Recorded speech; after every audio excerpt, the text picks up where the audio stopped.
For those of you who are joining in for this particular broadcast, we are actually retaping our initial conversation and just decided to broadcast it live onto Facebook. And we will use this as the copy we send out to YouTube and Instagram, as we had some audio challenges in the first recording of this. We apologize for that. Today, I am really excited to have a conversation, to begin a conversation with my friend Abigail Ywaya. Abigail is a proud Black woman. She is part of our church community. She is a city lifer, and she has just recently graduated with her law degree, and we're so proud of her for that accomplishment. So, Abigail, I'm going to pull you into the call now. I welcome you here. Thank you so much for being our guest and for sharing this time with us today. How are you today? Yeah, I'm doing well. It's been a really good day in the midst of really rough times, but it's starting to look up, and I have a lot of hope for how the rest of this week and even like life will go.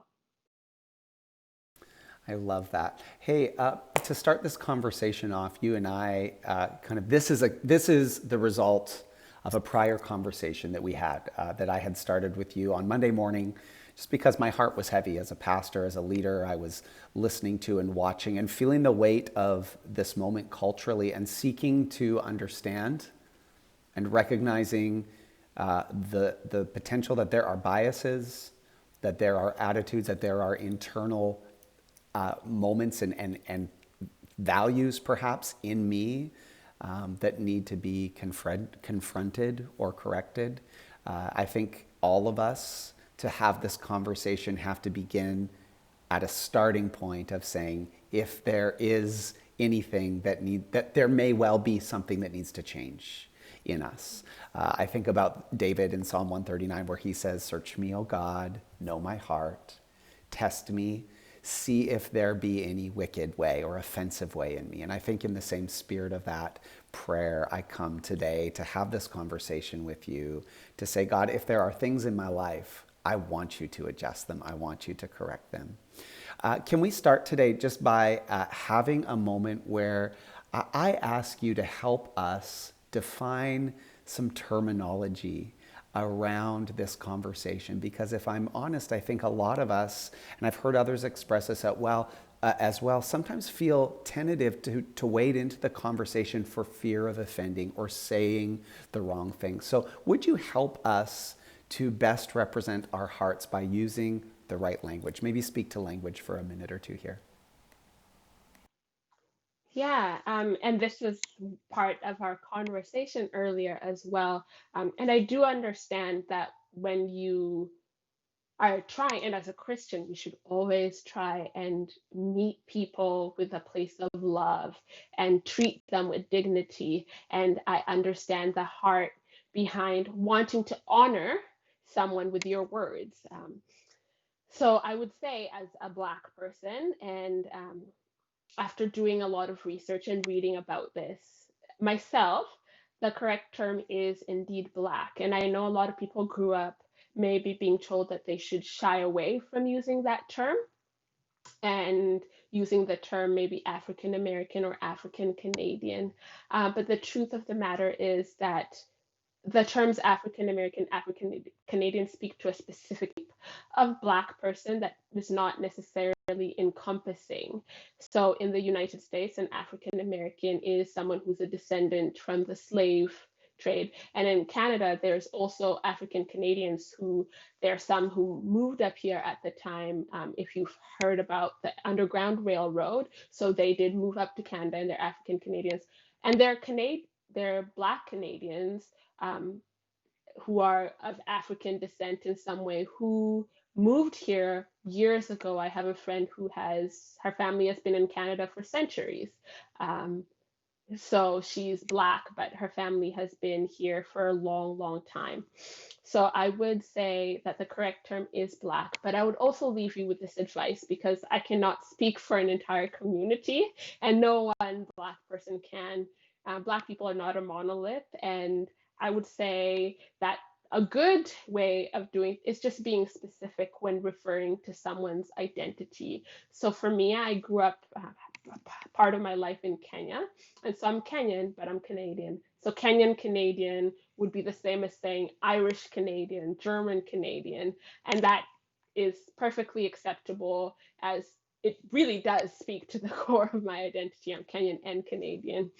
Um, and another piece of advice in a relational setting, just ask. Just ask the person. Um, if you are worried about what might think or what gives them dignity, if they're your friend, I would ask them, obviously in a respectful manner and in the right context, but just ask them. Thanks so much for that. I really appreciate your input on that. What I hear you saying in essence is that when you describe yourself as Black, you are speaking in solidarity of everybody on this planet who shares in some way an experience of their own Blackness. Maybe it's a diverse experience based on where they live, what their socioeconomic background may be, but it's saying we are standing together as one community when we refer to ourselves as Black. And so as we talk about that today, when I speak to you, we even talked about this before. Oh, I used the language of this particular African Canadian for fear of offending. And you actually had to confront me a little and say, listen, you can celebrate the fact that I am a proud Black woman, and I do celebrate that today. And I love just the understanding of how to move forward with respect. So thank you for speaking to that. So I really appreciate that, and that really helps, I think, a lot of people who be watching and learning from this conversation. I think, secondly, I want to ask you, because I've known you for a while now, and I know that long before this particular series of events, this catalyst, this spark that began with George Floyd and over this last week has evolved into this global outcry. I know there's deep and defining passion from you when it comes to the topic of race and discrimination and equality. Could you talk us through a little bit of how you've processed this experientially and emotionally on a personal level, this particular moment in your life? Yeah, so before we into this conversation, I feel the need to acknowledge that when I do have this conversation, I also stand in coalition and Indigenous brothers and sisters who are staying and always grieving with for us. So I acknowledge that right now I'm on the land of the Semiahmoo, the Katsi, the Sawasan, the Stolo, the Sik, and the Kwantlen peoples. And I think what I would also like this conversation with a scripture just to situate you if this conversation feels uncomfortable, heavy. 2 Timothy 3, verse 16, 17 is all scriptures God breathed and is useful for teaching, rebuking, correcting, and training in righteousness, so that the servant of God may be thoroughly equipped for every good work. So I kind of wrote my thoughts because this was hard for me to process, but I would start to say, this is grief. This is heart-wrenching grief that every single day. Imagine waking up every 2 weeks, another Black life gone senselessly, another officer not convicted, another death. Imagine losing a family member every 2 weeks and yet being to work and to move on and to laugh. And yet there's this myth that racism is an American problem. And this is not true. Black and Indigenous peoples in Canada face systemic racism daily. So for myself, I experienced racism for the first time when I was 7 years old in Kenya, when a child of a missionary to our school said his parents asked him not to touch or play with us because we had AIDS.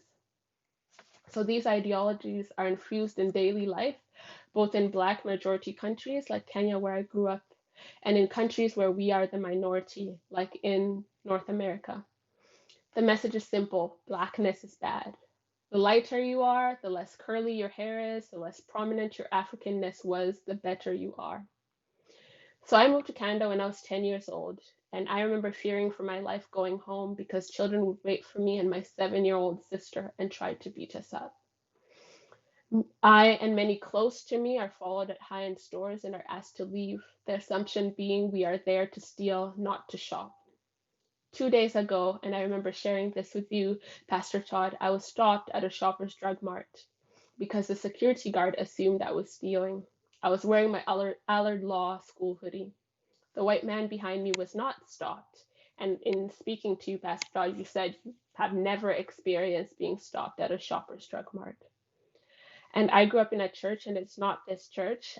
I won't be naming it because it's not helpful to our conversation here, but it was a church where my family was marginalized, silenced, and never appreciated. We were never accepted, and we knew it was because of the color of our skin. A leader in this church asked my friend while on a missions trip why he would not be allowed to say the N word. This same leader felt comfortable enough to single out me and my black friends when we went to a party. They made it clear that we were not welcome in their home. She, my friend who was asked the offensive question, never received an apology.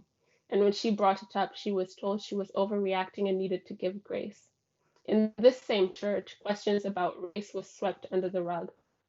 I spent hours asking this question 100 times on an FAQ forum. The church was silent. This church remains silent today. And this brings the pain of continued ignoring of the issues in Canada and especially in the church. And it's easy to dismiss these issues as American, but anti Black racism is pervasive. And it's not a white people problem. Anti Black racism is systemic and it knows no race. I myself have had to challenge my own anti Black notions at home. It is global. Racism in Canada, it's insidious, often covert, and easily silenced. It's easy to tell us that it doesn't exist. Canadians see themselves as anti-racist because they failed to kill us, but like Amy Cooper, who called the police on a black man, they're the ones who will use the term African American while calling the police who they know will kill us. We are carded while going home to a residence building in which we live and work. We are stopped more frequently. We are 6 times more likely to be stopped by police. We are 20 times more likely to be shot by police. We are assumed to be less qualified. Our testimony is given less weight in court. We're incarcerated at a rate disproportionate to our proportion in society. When we are killed, our criminal records and drunkardness are questioned. When white people kill, their hobbies and good nature is highlighted. When we ask for justice, we are asked why we cannot provide justice for ourselves when the systems are supposed to protect us. But we die too. And like our neighbors to the south, we die and we are denied justice by the ones who are supposed to protect us. The issues of state violence and negligence on Black and Indigenous peoples are not unique to the United States. They are here at home. As we say the names of George Floyd, Breonna Taylor, and Ahmaud Arbery in the United States, we should also say the names of Indigenous brother Colton Bushi, Indigenous sister Cindy Gladue, Black brother and sister Regis Korchinski Paquette, and Abdi Abdirahman at home. Death, it starts with attitudes, with a fear of the unknown, with a refusal to date, befriend, worship with, hire, and include Black peoples in the same way you include others. In these actions, you allow the lies about what Blackness is. To be Black is to be dangerous and ought to be feared. So then you asked me why should we as the church care, and not as a why should I care, but can you explain to us what we want the church response to be?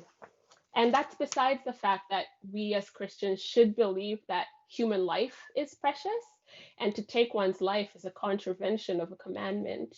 But we should also remember our history as a church and as an institution. So the church has long been used as a tool to justify oppression. So when we are silent, we're failing to correct sinful, and these are sinful interpretations of the very text we hold sacred. In the times of slavery, the Bible was used to justify upholding slave ownership. Many people who claimed to know the Lord owned and harmed slaves. It took William Wilberforce to take a stance and correct these interpretations. In Canada, the church was used to oppress and harm Indigenous peoples in the name of evangelism. But we all know this was wrong and is wrong. But when we're silent, we let people think that this is the heart of the church. Racism is at its core a sin problem. It comes from a heart that selfishly prioritizes self, and failure to acknowledge that is also a sin problem. I often say my hope for justice is in heaven. Oftentimes I am left feeling like I occupy the margins. But I am reminded that I can call on the church to be a leader in change. And this is something Pastor Todd said as I was talking about kind of my hopelessness and how I think we'll see our hope in heaven. He encouraged and reminded me that the church is called to be a reflection of heaven on earth. And so I would call you to kind of search your heart and think of the ways you sit back and allow sin to continue, and think about how you're complicit in this and how you're failing at the calling to love your neighbor as yourself. So you may think that racism does not exist in you, but I want you to know that it does. It exists in you in as much as it exists in me. I wake up every day and ask the Lord to do the work of eradicating it, and I act. So if you're wondering what next, the first thing I would say is you can stand in activism and continue to engage other callings God has over your life. Speaking out about racism does not mean you fail to care about other injustices. So I point you towards Matthew 11:28 to 30 to bring that burden to Christ, because his yoke is easy and his burden is light. So if you're feeling burdened, just remember that Christ has called you to this and will make it easy for you. Two, it's not the work of your Black friends to make you feel comfortable when you realize your own racism and biases. So you might be thinking, but didn't Pastor Todd call you? No, I'm engaged in this work. And so he knew that I stand in this role and I participate in this activism. He didn't just pick a random Black member of the congregation to speak on these issues.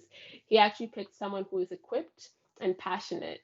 Don't just ask your random Black friend to start speaking on these issues, because it is hard. So sit with your hurt, your uncomfortableness, but it's not their job to help you unlearn. So, as a church, I think Pastor Todd and I will be working on sharing maybe some resources during this series to kind of help you understand and start that work. And number three, and probably the most important thing on this list as a church, is to pray. Earnestly pray for healing to be done in the hearts of Black and Indigenous peoples and your own. Pray that the Lord's glory would be known. And I would leave you with this. Remember who Jesus was? He was the Jesus who called out the Pharisees on their hypocrisy. And so while this message may be hard or uncomfortable, you may feel angry, you may think I am off base or wrong, but it is at the heart of Jesus to shake up our selfish religiosity and move us to selfless action. Faith without works is dead. Show me a faith without works, and I will show you my faith by my works. I'm sitting here just in the weight of your words.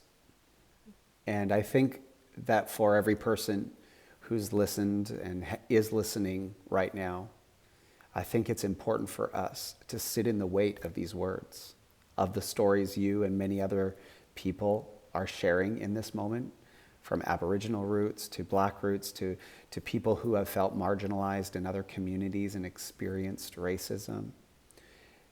I think what resonates with me today is the weight of your experience as well. For you to share your story is so powerful, Abigail. It sits with me. It brings weight to my soul. And if I can say also, a fresh understanding of how and what the world looks like through the lens of somebody who is a minority in our world and in specifically our nation of Canada. Thank you for sharing. Thank you for being a voice in this. When it's of the moment and in the news cycle and many other voices are speaking to it, but also when it's uncomfortable and others are looking and distracted by other issues, like you said, other issues that maybe do have, that definitely have value and worth, and God has directed them, but you have been directed to this, and I'm so thankful for that. I know that part of my posture on Monday when I called you and then called one of my Indigenous friends afterwards to hear from their perspective was, I just need to listen. And I think listening is one of the most important moments that we who are not minority can offer for our own growth, but also the power of allowing someone to be heard. And you expressed that today. What an honor to allow you to be heard today. What a privilege to give you a space and place to tell your story and to allow other people to grow from it. So I thank you so much for beginning this conversation with me today and with our church community and those who are tuning in. Any last thoughts or comments before we head off for the day? I would say definitely be tuned in to the larger and bigger conversation, especially with Pastor Todd's Indigenous friend. I think his name was Aaron, who will be joining us sometime in the coming months for the larger, more proactive, I think, approach. And keep praying, keep like walking in humility. I know that's something that I'm also doing. You can't forget prayer. I know sometimes the cultural conversation can be what will prayer do, but as a church, we believe that prayer has the power and the effect of moving mountains where we cannot. Do the other things. Definitely do the other things. Be listening and learning, but pray. Don't neglect prayer. I think that's so good, and I appreciate you pivoting people back to that priority of prayer, because it really is in those moments with God as He reveals our own attitudes and our own sinfulness in this and many other areas, and allows that correction, repentance, and restoration to take place. You did mention my friend Aaron. I'm so excited. We are in initial conversations to bring an Indigenous voice into this conversation with Abigail and to carry that on. Our hope is that in a few weeks from now, we can do some filming and perhaps even release that episodically throughout the summer, different cuts of it, and to help us move forward, like you said, not in a reactive of the moment kind of way and then just move past it, but actually to have a focused conversation with different viewpoints so that we can better learn and understand and actually let the church be a true catalyst for change, as I believe God has designed for it to be. So thank you so much for your time today. Want to invite any and all who are watching today, join us this Sunday. I'm going to have Abigail again as my guest, this time face-to-face in the same space. And we're going to be carrying on this conversation. I'll be sharing some thoughts from a conversation Jesus had with a lawyer on racism. And we are going to learn together and continue to grow. So God bless you, Abigail. Thank you so much for being here today. And we look forward to carrying this on. We'll see you later. Okay. Bye-bye. Bye.